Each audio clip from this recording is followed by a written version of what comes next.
Well, good morning, Westside. This is Pastor Ralph, and I am enjoying a kind of a vacation, and I am actually doing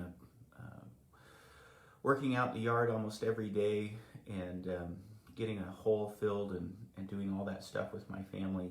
But this morning I have the opportunity to share a meditation with you, and in the planning for this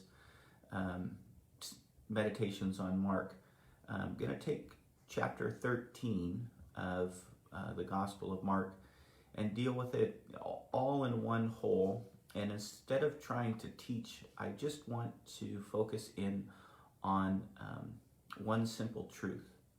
And chapter 13 describes Jesus and the disciples going into Jerusalem. This is the final week of Jesus's earthly ministry before the crucifixion, and they're amazed at the size of the temple, which was the largest temple of the ancient world Herod built, and Jesus wasn't impressed with the building and said that it would be torn down. And then the disciples, I think very understandably, wanted to know what is happening, what's going on, when is this going to happen? And Jesus took them over to the Mount of Olives, which is just outside of the walled part of Jerusalem across the Kidron Valley, and then you can look back over and you can see the temple. And then he sat down and he talked and answered their questions. This is called the Olivet Discourse. It is the clearest place that Jesus teaches about what to expect about things of judgment in Jerusalem, but final judgment and his second coming. It is a hard passage because Jesus seems to be answering questions that dealt both with the events during their lifetime, but then finally when things wrap up. And here's the question that I have for us today. Which story of the world are we living by?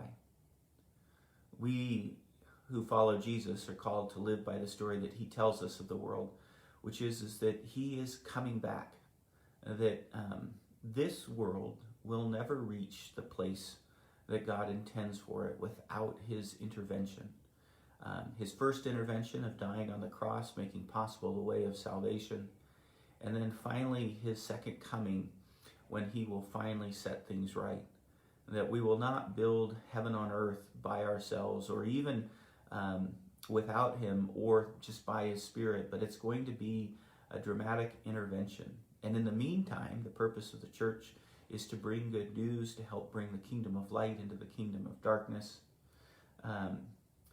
And some of the events of judgment happened in Jesus' day. The temple was destroyed as he was told. That generation did not pass away until they saw the destruction of that temple.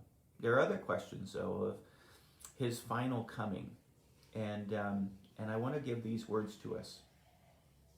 No one knows about the day or the hour, not even the angels in heaven nor the Son, but only the Father. Be on guard. Be alert. You do not know when the time will come. It's like a man going away. He leaves his house and puts his servants in charge, each with his assigned task, and tells one at the door to keep watch. Therefore keep watch, because you do not know when the owner of the house will come back, whether in the evening or at midnight, or when the rooster crows or at dawn. If he comes suddenly, do not let him find you sleeping. What I say to you, I say to everyone, watch. You and I are called with eager expectation to look for the second coming of Christ. It's been 2,000 years, but it doesn't mean that we stop looking or anticipating or wanting or expecting or even praying. Every time we pray the Lord's Prayer, on earth as it is in heaven, when we pray for your kingdom to come, we are looking forward to the day when Jesus returns and finally sets things right.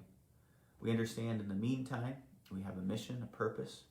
People are being brought into salvation. It is good news for those who are being saved. But in Mark 13:28, Jesus says, "Now learn this lesson from the fig tree. As soon as its twigs get tender and its leaves come out, you know that summer is near. Even so, when you see these things happening, you know it is near, right at the door. I tell you the truth, this generation will certainly not pass away until all these things have happened. Heaven and earth will pass away, but my words will never pass away." There's this huge question about generation and what Jesus was talking about. We don't have to have all the answers to all the details. All we need to do is realize that the temple was destroyed as Jesus was promised. And then he also promised, because they asked a number of different questions, when is this going to happen? When will be the times of your coming?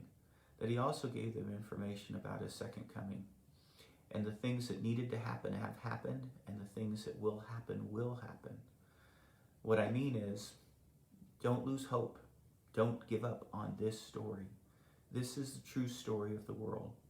And we are looking forward to Jesus' second coming. It is not bad news. It is the best news. It is finally salvation coming to an end, the great work. And so, let us keep vigilant. Let us keep watch. And so, what are you living towards? Are you living towards the second coming? Or are you just investing right now in this life? Make the investment that counts. That's what these warnings and that's what this teaching is really all about. Living according to Jesus. God bless.